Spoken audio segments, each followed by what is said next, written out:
용인시 기흥구에 위치한 그곳에는 당시 130여 명이 넘는 여성들이 함께 모여 살고 있었습니다.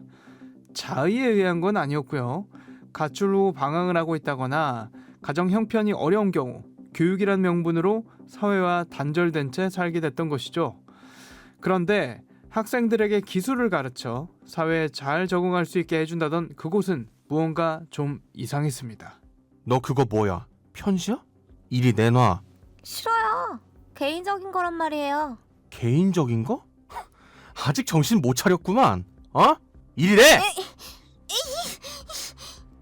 너희들한테 비밀 따윈 없어. 그럴 권리도 없다고. 알았어? 너 괜찮아? 어제는 여기 갖고 들어온 옷도 다 뺏겼어. 나는 친구랑 인사하고 웃는다고 뺨도 맞았어. 진짜?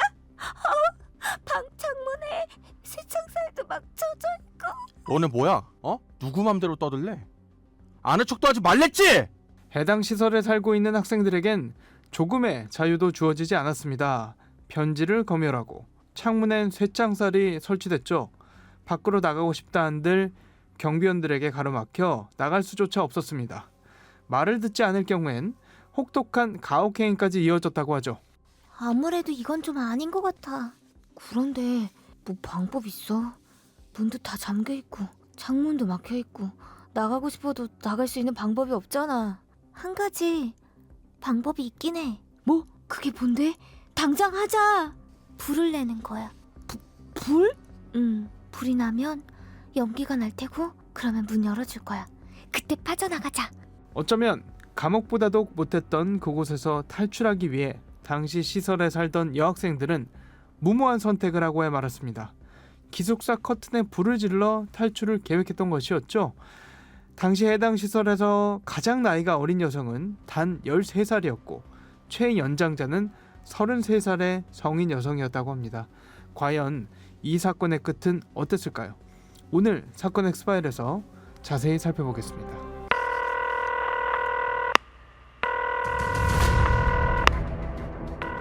사건은 보이는 것보다 가까이 있다.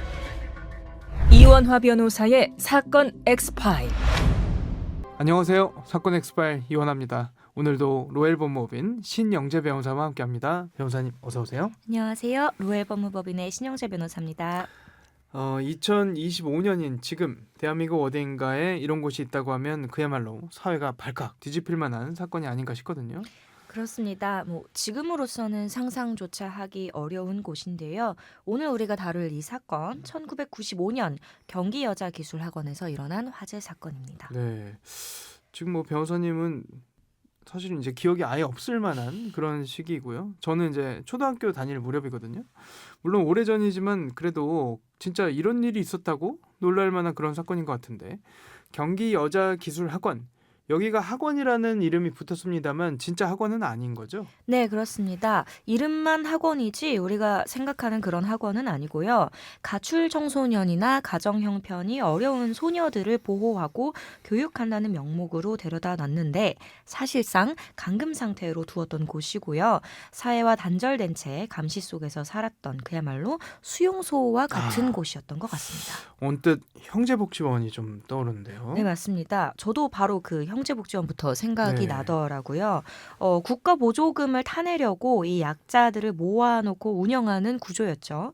보호라는 명분으로 인권 유린과 감금이 일상이었고 게다가 이 종교재단이 위탁 운영을 하면서 신앙교육이라는 이름으로 강제 예배와 정신교육까지 더해졌습니다. 부모님이 키울 형편이 안 돼서 잠시 교육을 위해 맡겨놓은 그런 학생들도 있었다 알려졌거든요. 그렇습니다. 꼭 이 가출을 하거나 문제를 일으킨 아이들만 있었던 게 아니고요. 부모님이 맡긴 경우도 있었고 또 스스로 이제 가정 형편이 좋지 않아서 진학을 포기하고 기술을 배우겠다고 스스로 들어온 아이들도 있었습니다. 네. 대부분이 10대 미성년자들이었는데 최연소는 13살, 최연장자는 33살이었다고 합니다. 13살이면 아마 만나일 테니까 중학교 1학년 정도 될 것 같은데 네. 와, 그 나이부터 학생들을 상대로 교육은 제대로 했나 모르겠습니다. 전문 인력이라든지 교육 커리큘럼이라든지 실제 자격증을 취득한 학생들이 있었나요? 이게 학원이란 이름이 무색하게도 네. 개원 이래로 실제 자격증을 취득한 인원은 채 20%도 되지 아, 않았다고 합니다. 네. 매일 3시간씩 학생들은 시대에 뒤떨어진 형식적인 기술 교육만 받아야 됐고요. 이런 커리큘럼에 대해서 학생들이 문제 제기를 해도 딱히 개선되지는 않았다고 합니다. 네, 네. 오히려 이 교화라는 명목 하에 감시와 인권 유린이 비일비재했다는데요. 말을 듣지 않는 학생들은 구타하고 편지를 검열하고 문과 창문은 쇠창살이 설치되어 있었고요. 심지어 외부와의 접촉을 차단하고 청원경찰과 경비원까지 동원돼서 이 학생들의 탈출을 막기까지 했습니다. 네, 이게 뭐 얘기만 들으면 감옥보다도 더해요. 예. 군대만도 못한 곳이다 이런 네. 생각이 드는데 이거 만약에 지금 이런 곳이 있다고 하면 이거 다 법적으로 처벌할 수 있는 거죠? 그렇습니다. 지금이라면 감금, 폭행, 또 아이들의 나이를 고려를 했을 때 아동복지법 위반, 형법상 강요죄 등으로 강력하게 처벌받을 수 있겠지만 당시에는 인권 감수성이나 제도적 장치 역시도 많이 부족했습니다. 진짜 말도 안 되는 일을 겪었다 싶은데 학생들이 이런 극단적인 상황에 내몰리다 보니까 정말 해서는 안 될 그런 생각까지 하게 됐던 거죠. 맞습니다. 이런 감옥보다도 못한 곳에서 도저히 나올 방법을 소녀들이 찾을 수가 없으니까 결국 극단적인 방법을 생각해낸 게 바로 나를 잡고 동시다발적으로 불을 지르면 이 사람들이 아. 어른들이 문을 네. 열어줄 거라고 생각을 한 건데요. 네, 네, 네. 그만큼 탈출하고 싶은 마음이 간절했던 거겠죠. 불이 나면 연기가 날 테고 뭐 문을 열어줄 수밖에 없을 거다. 네. 그때를 틈타서 도망가자 이런 계획이었던 것 같은데 그런 생각만으로 그친 게 아니라 실제 실행까지 했습니까? 네, 실제로 실행에 옮겼습니다. 음. 실제로 이 사건 발생 당일에 여기 있는 학생들 대부분이 계획을 알고 있었다고 아, 하는데요. 그래요? 네. 깊은 새벽 창문을 깨는 소리를 신호로 여러 방에서 동시다발적으로 불이 일었습니다. 네. 하지만 기대와는 달리 문은 열리지 않았고 불은 삽시간에 번져버렸습니다. 네. 비상구도 출입문도 여전히 잠긴 채 결국 끔찍한 참사가 벌어지고 말았습니다. 문이 다 잠겨 있었다고 하셨는데요. 네. 비상구도 잠겨 있었다. 아무도 와서 열어준 사람이 없었던 건가요? 이 막상 청원 경찰은 네. 열쇠 꾸러미가 없어서 문을 아, 못 그래요? 열었고요. 네. 뒤늦게 한 직원이 열쇠 꾸러미를 들고 2층으로 올라가 문을 열어줬다고 하는데 네. 어떠한 이유에선지 2층에 있던 사감만 탈출하고 2층 학생들은 화장실로 대피했다가 다시 잠긴 2층 문을 열지 못했습니다. 아. 일부 생존자들의 증언에 따르면 당시 2층에서 사감 선생님만 나가게 해놓고 다시 문을 잠궜다라는 주장도 있고요. 네.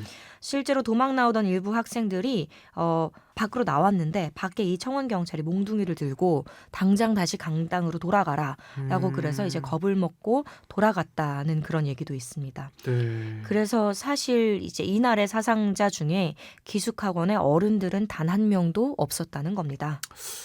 그러면 어떻게 됐습니까? 말 그대로 아비규환이었습니다. 네. 거기에 비치되어 있던 소화기 대부분의 소화액은 굳은 지 오래였고요. 네. 화재 경보기는 직원이 사고 며칠 전에 시끄럽다는 이유로 꺼두었다고 하는데요. 아, 학생들은 당연히 평소에 대피 훈련도 제대로 받지 못했고요. 출동한 소방관들은 쇠창살에 갇혀 있는 학생들을 구조하는 데에도 상당히 애를 먹었습니다. 네. 결국 불은 1시간 만에 진화는 됐지만 약 40명이 질식해 사망했습니다. 안전 조치가 전혀 없는 상황에서 발생한 참사였습니다. 참 안타깝다라는 말로는 부족한 그런 상황인 것 같은데 인권유린과 가혹행위에 시달리던 이 여학생들 명백한 피해자였습니다만 어쨌든 불을 내서 사망자가 나왔으니까요. 범죄 혐의로 처벌을 받았으려나요? 네, 학생들이 이런 결과를 생각한 건 절대 아니었을 테지만 결과적으로 불을 지른 이 17명의 소녀들 중에 형사 미성년자인 그 당시 13세 원생을 제외한 나머지는 현주건조물 방화치사 및 방화치상 혐의로 구속이 되었습니다. 네. 다만 이 소녀들은 형사처벌을 받은 것은 아니고 가정법원 소년부로 송치가 됐습니다. 그런데 진짜 화가 나는 포인트는 또 따로 있었습니다. 아, 뭔지 예상이 되는데 안 듣고 싶은데요. 뭐였죠? 바로 학원 측의 뻔뻔한 태도였습니다. 네. 자신들은 아이들을 사랑으로 지도했다고 책임을 회피하고 모든 잘못을 원생들에게로 전가했는데요. 아이들을 구하는 것보다 탈출하는 것을 막는 데만 급급했다는 것은 이제 뒤늦게 알려지기는 했지만 당시만 해도 비난의 화살은 이 문제의 아들을 모아놓은 곳 아니냐 그런 낙인이 찍힌 원생들에게로 향했습니다. 네. 근데 문을 아까 안 열어줬고 오히려 잠갔다 이런 얘기도 하셨는데 네. 학원 관계자들은 법적으로 처벌을 안 받았습니까? 이 학원 원장이랑 직원들도 형사처벌을 받기는 했는데요. 네. 각각 뭐 징역 1년 6개월, 2년, 집행유예 3년형이라는 가벼운 처벌에 그쳤습니다. 네. 이후에 이 사망자들의 유족들이 학원 측과 경기도를 상대로 불법 수용과 비인간적인 처우로 화재가 야기됐다면서 약 3억 원이 넘는 손해배상 소송을 제기하기도 했지만 당시의 어떤 사회적인 인식이나 법적 기준도 지금과는 달라서 아무래도 억울함이 좀 컸던 것 같습니다. 네. 벌써 30여 년 전의 일입니다만 당시 구금되어 있다시피 했던 이 여성들 지금이라도 해당 시설에 대한 손해배상이라든지 문제 제기를 할 수는 없을까요?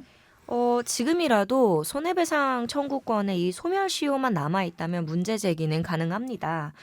과거 비슷한 여성 수용시설이었던 평택여자기술양성원이라는 곳에 대해서 진실화해위원회는 인권침해 사건이라고 판단을 해서 국가에 사과 권고를 한 적이 있었고 이 결정을 근거로 바로 피해자들이 대한민국을 상대로 소송을 걸어서 국가배상 책임이 인정된 사안이 있었는데요.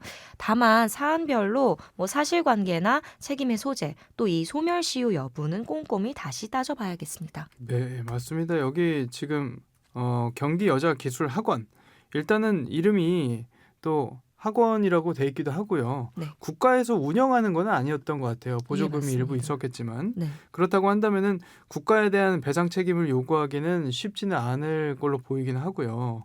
다만 이제 그때 판결에 대한 뭐 새로운 증거라든지 이런 게 나온다고 하면은 재심을 한번 좀 생각해 보면 어떨까 이런 생각도 들고 네. 뭐 여러 가지 법적인 뭐 조치들을 한번 검토해 봤으면 좋겠습니다. 그리고 여기 이 당시 가해자들 사실은 제가 생각했을 때는 살인미수 또는 네. 뭐 살인죄라든지 이런 죄들을 좀 검토를 했어야 되는 것들이 아닌지 이런 게 궁금한데 지금은 아마 공소시효가 다 지나지 않았을까 해서 어쨌든 피해자들만 억울한 상황이 발생한 거 아닌가 싶습니다. 네, 앞으로는 이런 맞습니다. 일이 발생하지 않아야 할 것 같고요. 만약에 바로잡을 수 있는 부분들이 있다면 그런 부분들은 좀 국가 차원에서라도 검토를 해봐야 되지 않을까 싶습니다. 네, 사건 엑스파일 오늘 저희가 준비한 내용은 여기까지입니다. 끝곡으로 윤상의 사랑하오 들려드리면서 이 시간 마치겠습니다. 여러분은 모두 변호받아 마땅한 사람들입니다. 사건 엑스파일 여러분 고맙습니다.